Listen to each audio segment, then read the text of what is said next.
নমস্কার সুধী দর্শকবৃন্দ এবং শ্রোতাবৃন্দ, আজ আমরা শুরু করছি এক অদ্ভুত পবিত্র যাত্রা।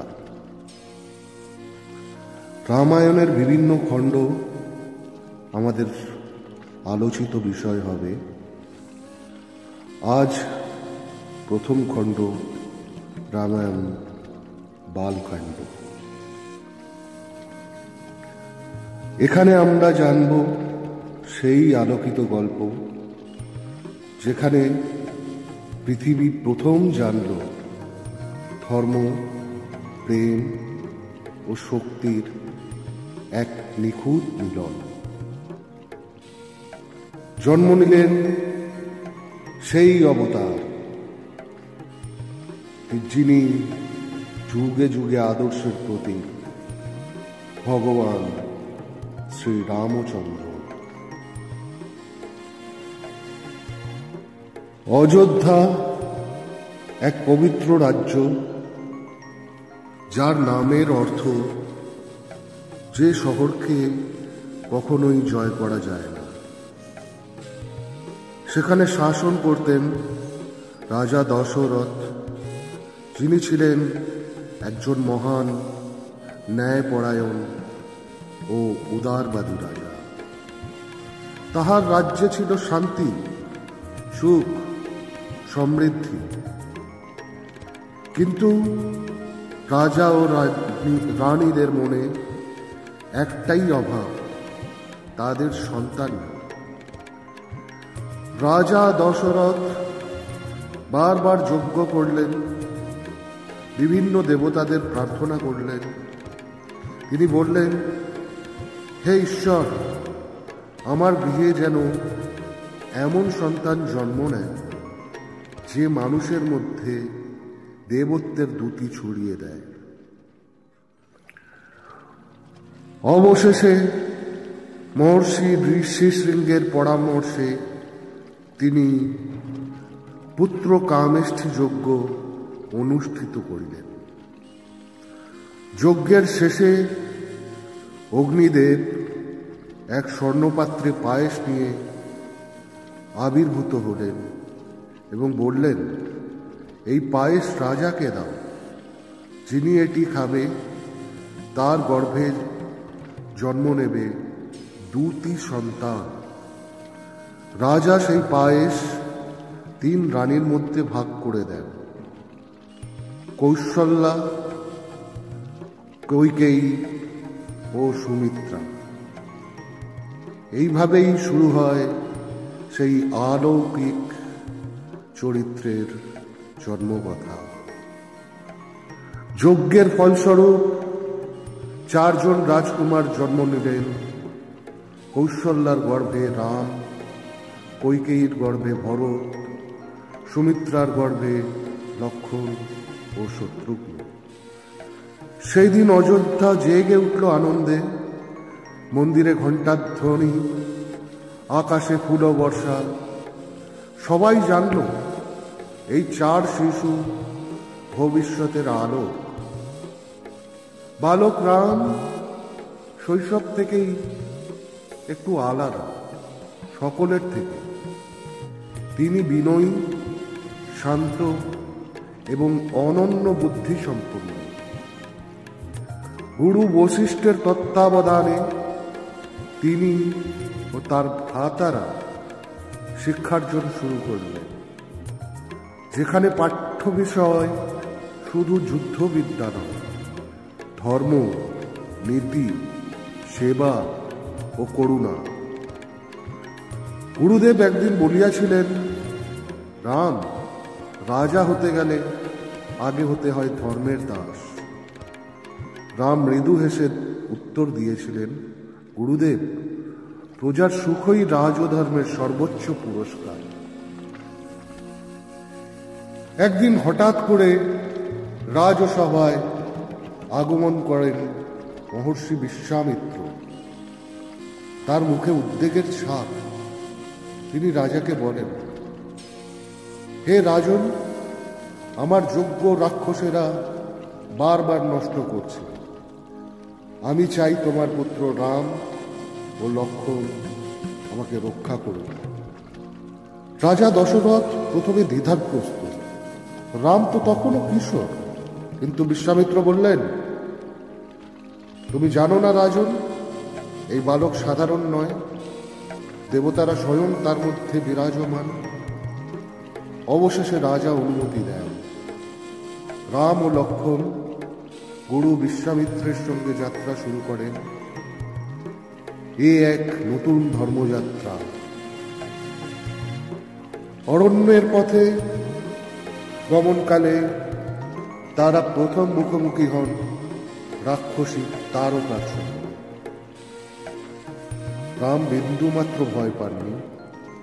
তিনি ঋষি বিশ্বামিত্রের থেকে আশীর্বাদ নিয়ে ধনুক তুললেন আর অগ্নিবাণে শেষ করলেন তারকার অন্ধকার শক্তি। তারপর মারিচ ও সুবাহু এই দুই রাক্ষসেরও বধ করলেন। অরণ্যে শান্তি ফিরে আসলো। সেই মুহূর্তে ঋষি বিশ্বামিত্র বলিলেন, রাম, তুমি শুধু রাক্ষস বধ করনি, তুমি প্রমাণ করেছ আলো সর্বদা অন্ধকারকে জয় করে। গভীর আকাশের নিচে নীল নদী আর সবুজ পর্বতের কোলে এক রাজ্য, মিথিলা। সেই রাজ্যের রাজা ছিলেন মহারাজ জনক, এক যোগী ও রাজা একই সাথে।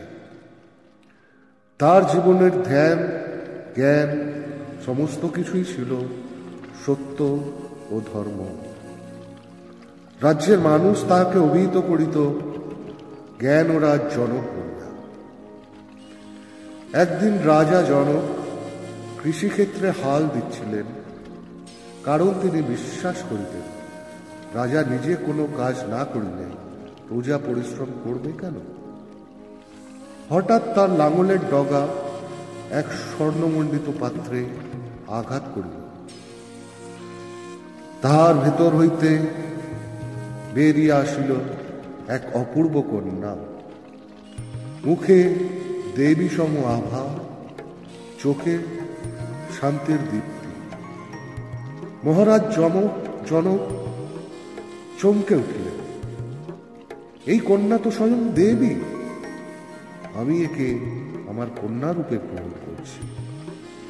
এইভাবে পৃথিবীতে আগমন করলেন জনক কন্যা সীতা, ভূমি দেবীর আশীর্বাদ স্বরূপ সীতা। তাই তার আরেক নাম ভূমিজা সীতা।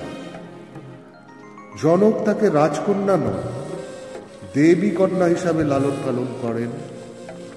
সীতার মনে খুব ছোটবেলা থেকেই ছিল করুণা, ভক্তি ও অসীম সাহস।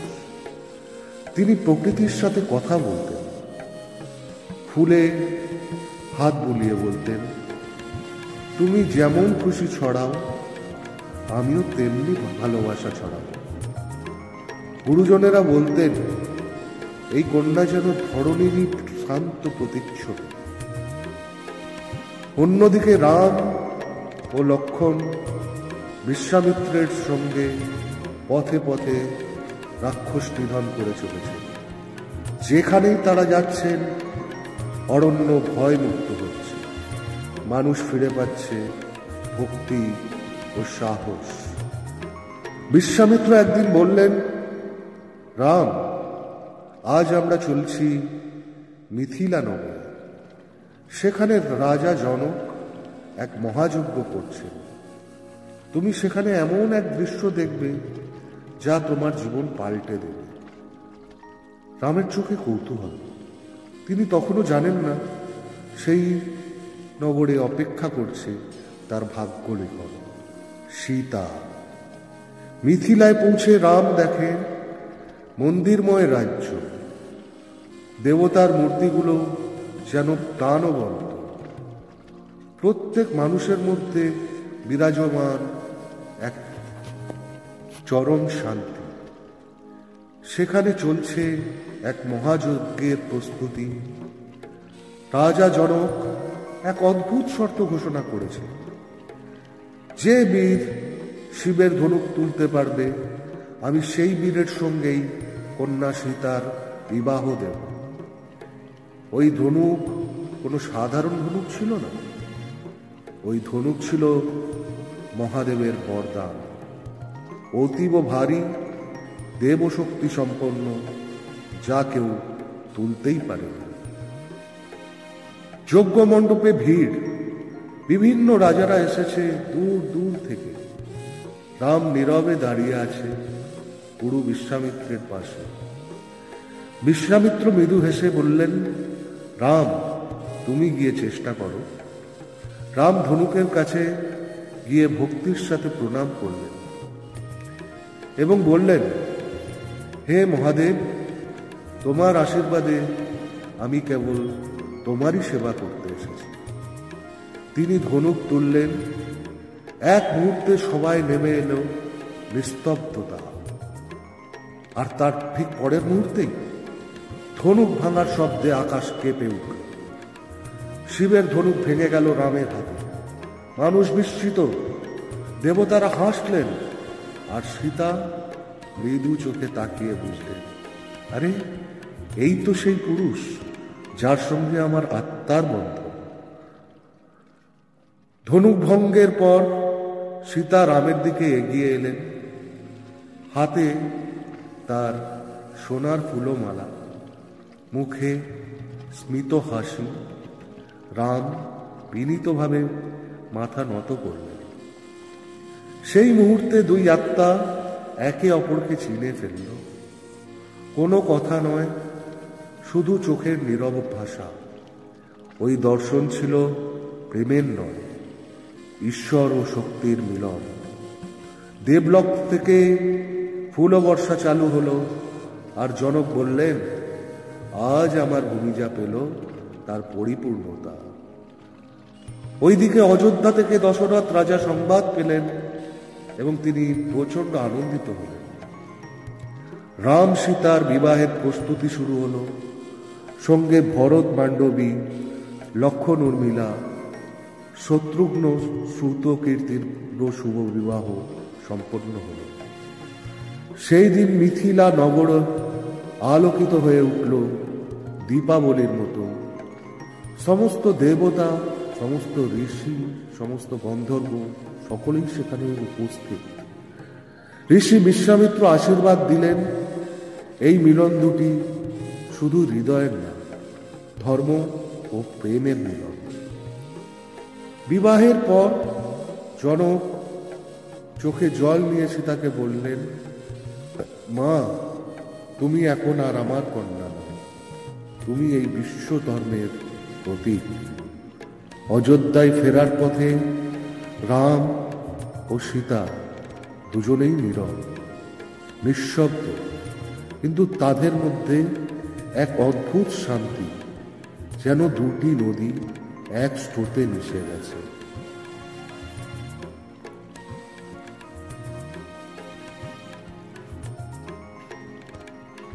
মিথিলার আকাশে তখনও প্রতিধ্বনি বাজছে, শিব ধনুক ভাঙার শব্দ যেন দেবতাদের সঙ্গীত হয়ে উঠেছে। দেবলোক থেকে নারদ, ইন্দ্র, ব্রহ্মা সকল ভগবান প্রশংসায় মুগ্ধ। কিন্তু দূরে পর্বতের গুহায় তপস্যার আসনে বসে থাকা এক ঋষির কানে পৌঁছল সেই ধ্বনি। তিনি আর কেউ নন, ভগবান পরশুরাম, বিষ্ণুর পূর্বাবতার, পরাক্রমের প্রতীক। তার চোখে চোখ ক্রোধের জ্বালা। কে সেই বালক যে শিবধনু ভাঙার সাহস করেছে? আমি যাচ্ছি মিথিলা। যজ্ঞ মণ্ডপে হঠাৎ দেখা দিলেন তিনি। হাতে কুঠার, শরীর থেকে জ্বলছে তেজ, সকলে স্তব্ধ। রাজা জনক, বিশ্বামিত্র, এমনকি দেবতারা পর্যন্ত নীরব। পরশুরাম বলিলেন, কে সেই অহংকারী যে মহাদেবের ধনুক ভেঙেছেন? শ্রীরামচন্দ্র শান্তভাবে এগিয়ে এসে প্রণাম করলেন, ভগবান, আমি রাম। অযোধ্যার দশরথ পুত্র। আমি ভাঙিনি, আমি কেবল শিবের কৃপায় ধনুক তুলেছিলাম। পরশুরাম গর্জে উঠলেন, তুমি যদি সত্যিই বীর হও তবে এই বিষ্ণু ধনুক টানো, যেটি কেউ কখনো টানতে পারেনি। রাম প্রণাম করে সেই ধনুক তুললেন। জনক সভায় নিস্তব্ধতা, বাতাসে থেমে গেছে যেন। রামের মুখে ছিল ভক্তির হাসি, অহংকারের বিন্দুমাত্র নেই। তিনি ধনুক টানলেন, আর মৃদু শব্দে ধনুক নিজেই বাঁক খেয়ে নিল। দীপ্ত আলো ছড়িয়ে পড়ল চতুর্দিকে।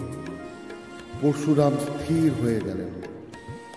তারপর নত মস্তকে বললেন, হে রাম, আমি বুঝলাম তুমি সেই বিষ্ণুর অবতার। আমি আমার ক্রোধ অর্পণ করছি তোমার চরণে। এই আশীর্বাদ দিয়ে তিনি অদৃশ্য হলেন।